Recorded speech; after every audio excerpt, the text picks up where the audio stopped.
Hello students, welcome to CRP academy. CRP একাডেমিতে তোমাদের সকলকে স্বাগত। আজ 23শে জানুয়ারি, নেতাজি সুভাষচন্দ্র বসুর জন্মদিন। তো সিআরপি একাডেমির তত্ত্বাবধানে আজকের এই গুরুত্বপূর্ণ ক্লাসে নেতাজি সুভাষচন্দ্র বসু সম্পর্কে, দেশ ও নায়কের ব্যাপারে আমরা ডিটেলসে কিছু গুরুত্বপূর্ণ তথ্য জেনে নেব সম্পূর্ণ টাইমলাইনের মাধ্যমে। তো শুরু করা যাক। শুরু থেকে শেষ পর্যন্ত ভিডিওটা দেখবে, খুবই গুরুত্বপূর্ণ কিছু তথ্য জানতে পারবে সুভাষচন্দ্র বসু সম্পর্কে। দেখো, 1897 সাল 23শে জানুয়ারি শনিবার বেলা 12টা থেকে 15 মিনিটে কটকে জন্মগ্রহণ করেছিলেন সুভাষচন্দ্র বসু। নেক্সট দেখো, 1902 সালে জানুয়ারি মাসে ব্যাপটিস্ট মিশন কর্তৃক পরিচালিত প্রোটেস্ট্যান্ট ইউরোপীয় স্কুলে বা পিইই স্কুল বলা হয়ে থাকে, সেইখানে তিনি প্রবেশ করেন, অর্থাৎ স্কুলে তিনি ভর্তি হন এবং 1902 থেকে 1908 সাল পর্যন্ত 7 বছর এই স্কুলে তিনি ছাত্র ছিলেন। নেক্সট চলে যাব 1909 সালে জানুয়ারিতে কটকের রাভেনশা কলেজিয়েট স্কুলে চতুর্থ তিনি প্রবেশ করেন এবং প্রধান শিক্ষক শ্রীযুক্ত বেণীমাধব দাসের সান্নিধ্যে তিনি আসেন। নেক্সট দেখো, 1913 সালে চলে যাব। মার্চ মাসে প্রবেশিকা পরীক্ষায় তিনি দ্বিতীয় স্থান অর্জন করেন এবং ওই বছর কটক ত্যাগ করে কলকাতা প্রেসিডেন্সি কলেজে তিনি প্রবেশ করেন। নেক্সট চলে যাব 1914 সাল। গ্রীষ্মের অবকাশে গোপনে তীর্থযাত্রায় গমন তিনি করতেন।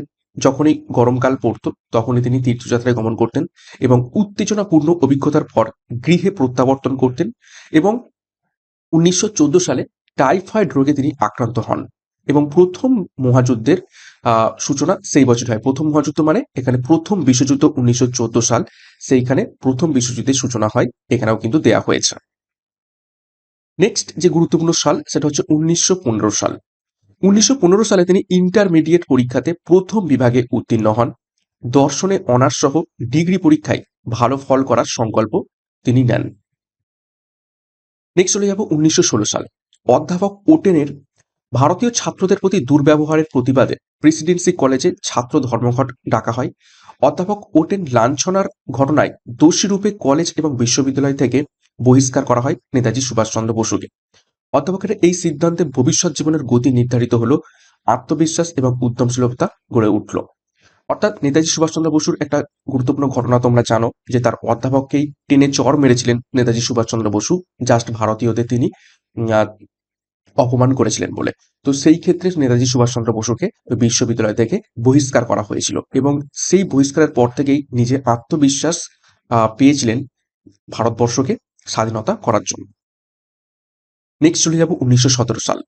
স্যার আশুতোষ মুখোপাধ্যায়ের তত্ত্বাবধানে জুলাই মাসে স্কটিশ চার্চ কলেজে দর্শনের তৃতীয় বার্ষিক শ্রেণীতে তিনি যোগদান করেন এবং তৃতীয় বর্ষ সৈনিক জীবন ও তথ্য সংক্রান্ত উত্তেজনায় তিনি দিন যাপন করেন। নেক্সট চলে যাব 1919 সালে। দর্শনে প্রথম শ্রেণীতে দ্বিতীয় স্থান অধিকার করেন তিনি এবং 15 সেপ্টেম্বর জাহাজে ইংল্যান্ডে আইসিএস পরীক্ষার উদ্দেশ্যে তিনি যাত্রা দেন। 25শে অক্টোবর নাগাদ লন্ডনে পদার্পণ তিনি করেন। কেমব্রিজ, ট্রাইপস ও সিভিল সার্ভিসের পদ পাঠন শুরু এবং নভেম্বর মাস নাগাদ তিনি এটা শুরু করেন। নেক্সট চলে যাব 1920 সালে। 1920 সালে আইসিএস পরীক্ষাতে তিনি চতুর্থ স্থান অধিকার করেছিলেন। 1921 সালে চলে আসবো। কেমব্রিজ বিশ্ববিদ্যালয় থেকে কৃতিত্বের সাথে ট্রাইপাস ডিগ্রি তিনি অর্জন করেন এবং আইসিএস এর চাকরিতে ইস্তফা দিয়ে স্বদেশে প্রত্যাবর্তন করেন। অর্থাৎ যে আইসিএস পরীক্ষাটা তিনি পাস করেছিলেন, চতুর্থ হয়েছিলেন, ইংরেজদের আন্ডারে কাজ করতে হবে বলে সেই চাকরি থেকে তিনি ইস্তফা দিয়ে স্বদেশে প্রত্যাবর্তন করেন। নেক্সট চলে যাব 1922 সাল। উত্তরবঙ্গ বন্যা ত্রাণের স্বেচ্ছাসেবী রূপে তিনি যোগদান করেন এবং গয়া কংগ্রেসের দেশবন্ধুর নেতৃত্বে স্বরাজ্য বা স্বরাজ দল প্রতিষ্ঠার সাথে তিনি যুক্ত ছিলেন। নেক্সট চলে যাব 1923 সাল। নিখিল বঙ্গ যুব সম্মেলনের সভাপতি পদে নির্বাচিত হন তিনি। বঙ্গীয় প্রাদেশিক কংগ্রেসের সম্পাদক এবং দেশবন্ধু প্রতিষ্ঠিত ফরওয়ার্ড পত্রিকার তত্ত্বাবধায়ক তিনি নির্বাচিত হন।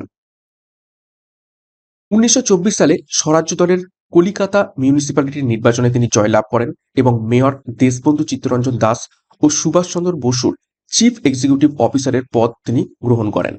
অক্টোবরে পুনরায় তিনি কারাবরণ করেন, অর্থাৎ 1924 সালে তিনি জেলে যান। 1924 থেকে 1927 দেখো মে মাস পূর্তি বর্মার মান্দালায় কারান্তলে তিনি দ্বীপ যাপন করেন, অর্থাৎ 1924 থেকে 1927 এই 3 বছর তিনি জেলে ছিলেন। নেক্সট চলে যাবো 1925 সালে। দেখো 16ই জুন দেশবন্ধু চিত্তরঞ্জন দাসের মানব লীলা সম্বরণ হয়।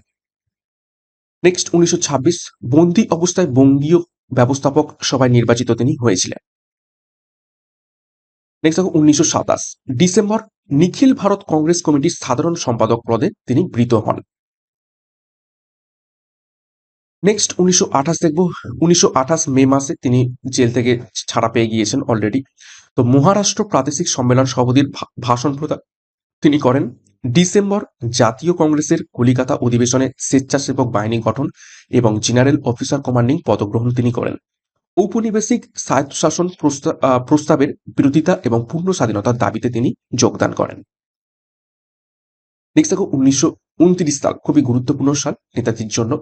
দেখো ছাত্র যুব প্রাদেশিক রাজনৈতিক সভায় সভাপতির ভাষণ, সেটা হচ্ছে 30শে মার্চ রংপুর বঙ্গীয় প্রাদেশিক সম্মেলন, 21শে এপ্রিল মনমোহন সিং জেলা সম্মেলন, 25শে এপ্রিল শ্রীহট্ট জেলা ছাত্র সম্মেলনী, 22শে জুন যশোহর খুলনা যুব সম্মেলন, 7ই জুলাই যশোহর জেলা সম্মেলন, 18ই জুলাই বরিশাল জেলা রাষ্ট্রীয় সম্মেলন, 21শে জুলাই হুগলি ছাত্র সম্মেলন, 16ই আগস্ট আই আর রেল অর্থাৎ বর্তমান পূর্ব রেল যেটা সেই ইউনিয়নের শ্রমিক সমাবেশ, 17ই আগস্ট রাজশাহী জেলা ছাত্র সম্মেলন, সেপ্টেম্বর হাওড়া জেলা যুব সম্মেলন, 19শে অক্টোবর লাহোর পাঞ্জাব ছাত্র সম্মেলন, 28শে নভেম্বর মধ্যপ্রদেশ যুব সম্মেলন, 1ই ডিসেম্বর অমরাবতীতে মধ্যপ্রদেশ এবং বেরাত ছাত্র সম্মেলন, 27শে ডিসেম্বর মেদিনীপুর জেলা যুব সম্মেলন এবং 31শে ডিসেম্বর লাহোর জাতীয় কংগ্রেস অধিবেশনে ভাষণ ও প্রতি সরকার গঠনের প্রস্তাব তিনি দেন। অর্থাৎ 1929 সালে তিনি প্রচুর সম্মেলন তিনি করেছিলেন।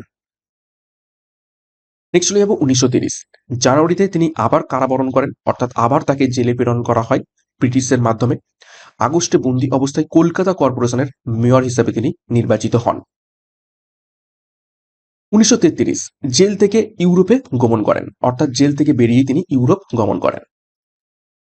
নেক্সট দেখো 1933 থেকে 36 স্বল্পকালীন বিরতির এই যে ব্যতীত ইউরোপে অবস্থান, অর্থাৎ এই 3 বছর তিনি ইউরোপে ছিলেন।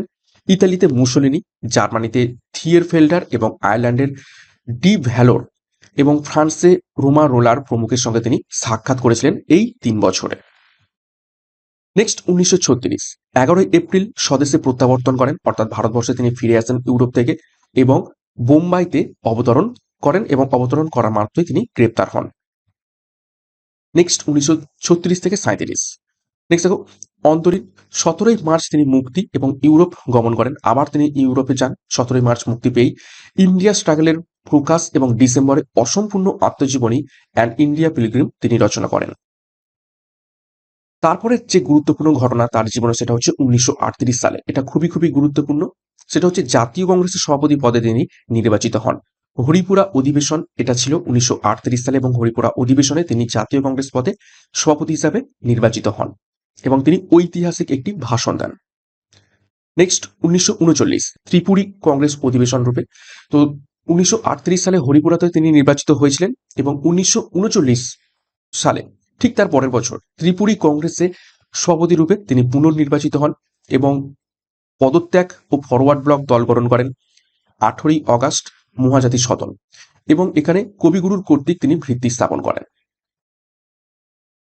নেক্সট 1940 19শে মার্চ রামগড় আপোষ বিরোধী সম্মেলন, 14ই জুন নাগপুর ফরওয়ার্ড ব্লক দ্বিতীয় অধিবেশন আহ্বান, জনতার হাতে ক্ষমতা চাই জলপাইগুড়ি ঢাকা প্রভৃতি অঞ্চলে তিনি সম্মেলন করেন এবং নভেম্বরে জেলখানায় অনশন এবং 1 সপ্তাহ বাদে তিনি মুক্তি এবং স্বগৃহে অন্তরীণ করেন।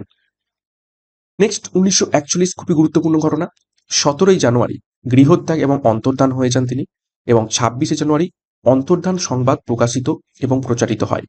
3রা ফেব্রুয়ারি কাবুলেও তিনি প্রবেশ করেন এবং 20 মার্চ সমরকন্দ থেকে ট্রেন মস্কোর পথে রওনা হয়ে 3ই এপ্রিল তিনি বার্লিনে গমন করেন। নেক্সট 1941 দেখো আরো কিছু ঘটনা ঘটেছে এবং দেখো যেটা আমি এক্ষুনি বলছিলাম তিনি মস্কোর পথে রওনা হন, বার্লিনে গমন করেন এবং আরো একটি ঐতিহাসিক দিন সেটা হচ্ছে 2রা নভেম্বর ওই দিন ফ্রি ইন্ডিয়া সেন্টার বা আজাদ হিন্দ সংঘের প্রথম সভাটি ডাকা হয়ে থাকে। নেক্সট চলে যাবো 1942। জার্মানি থেকে 19 ফেব্রুয়ারি সর্বপ্রথম বেতার ভাষণ তিনি দেন এবং ইন্ডিয়ান লিজিয়ান গঠন এবং তার কর্মকাণ্ডের বিস্তার তিনি করেন। নেক্সট দেখো 1943 সাল 8ই ফেব্রুয়ারি কিয়েল থেকে সাবমেরিনে জাপানের উদ্দেশ্যে তিনি রওনা দেন। 16ই মে টোকিও অবতরণ করেন এবং 21শে জুন টোকিও থেকে বেতারে প্রথম ভাষণ দেন এবং 4ই জুলাই দক্ষিণ পূর্ব এশিয়ার ইন্ডিয়া ইন্ডিপেন্ডেন্স লীগের সভা তিনি প্রতিষ্ঠিত করেন।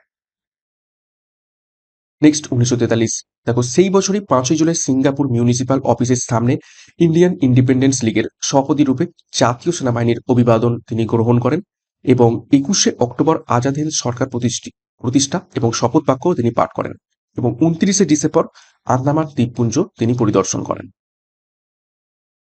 নেক্সট 1944 1ই নভেম্বর নিপ্পন সরকারের সঙ্গে টোকিও আলোচনা এবং 22শে ডিসেম্বর কুয়ালালামপুর জনসভায় তিনি ভাষণ দেন। নেক্সট 1945 দেখো 7ই জানুয়ারি সোনানে জনসভায় ভাষণ তিনি দেন। 21শে জানুয়ারি মহা বিপ্লবী রাসবিহারী বসুর মহাপ্রয়াণ ঘটে। 24শে এপ্রিল স্থলপথে ব্যাংকক যাত্রা তিনি করেন। 18ই জুন থেকে এক মাসব্যাপী ওয়াভেল প্রস্তাবের প্রতি কংগ্রেসের অনুকূল মনোভাবের বিরুদ্ধে তিনি বেতার প্রচার করেন। 4ই জুলাই দায়িত্ব গ্রহণের দ্বিতীয় বার্ষিকী এবং 8ই জুলাই সেনানে শহীদ স্মৃতিস্তম্ভের ভিত্তি স্থাপন করেন। 6 এবং 9 আগস্ট জাপানে পারমাণবিক বোমা বিস্ফোরণ ঘটে। 14ই আগস্ট জাপানের পরাজয় স্বীকার এবং আত্মসমর্পণ ঘটে। 17ই আগস্ট সাইগন থেকে বিমানে তিনি ভবিষ্যৎ কর্মসূচি রূপায়ণের উদ্দেশ্যে পরিকল্পনা মতো যাত্রা হয় এবং তারপরে সেই বিতর্কিত প্লেন দুর্ঘটনা ঘটে এবং নেতাজির অন্তর্ধান হয়ে যান এবং নেতাজির মৃত্যু সম্পর্কে এখনো সঠিক কিছু তথ্য আমাদের কাছে জানা নেই। ওকে, তো এই ছিল গুরুত্বপূর্ণ তথ্য আজকের নেতাজি সুভাষচন্দ্র বসু সম্পর্কে। আশা করছি ভালো লেগেছে। যতটা পেরেছি আমি তোমাদের কাছে তথ্য তুলে ধরার চেষ্টা করলাম একটা টাইম লাইনের পিরিয়ডের মাধ্যমে প্রত্যেকটা সাল ধরে ধরে নেতাজির জীবনের কিছু গুরুত্বপূর্ণ ঘটনা। তো ক্লাসটা শেষ করবো তার আগে গুরুত্বপূর্ণ ঘোষণা। পুলিশ পরীক্ষাকে লক্ষ্য করে টাইটান ব্যাচ এবং পিএসসি ফুড এসআই পরীক্ষাকে লক্ষ্য করে প্র্যাকটিস সেট লঞ্চ করা হয়েছে। আমাদের সাথে যোগাযোগ করো 9647553612 এবং পরীক্ষার সেরা প্রস্তুতি আমাদের সাথে নিতে শুরু করো। তো সিআরপি একাডেমিতে নতুন হয়ে থাকলে চ্যানেলটিকে সাবস্ক্রাইব করো এবং পাশের বেল আইকনটা প্রেস করে রাখো পরীক্ষার গুরুত্বপূর্ণ তথ্য এবং আপডেটস পাওয়ার জন্য। তো আজকের মতো ক্লাসটা এখানে শেষ করছি। প্রত্যেককে all the best. Thank you, by.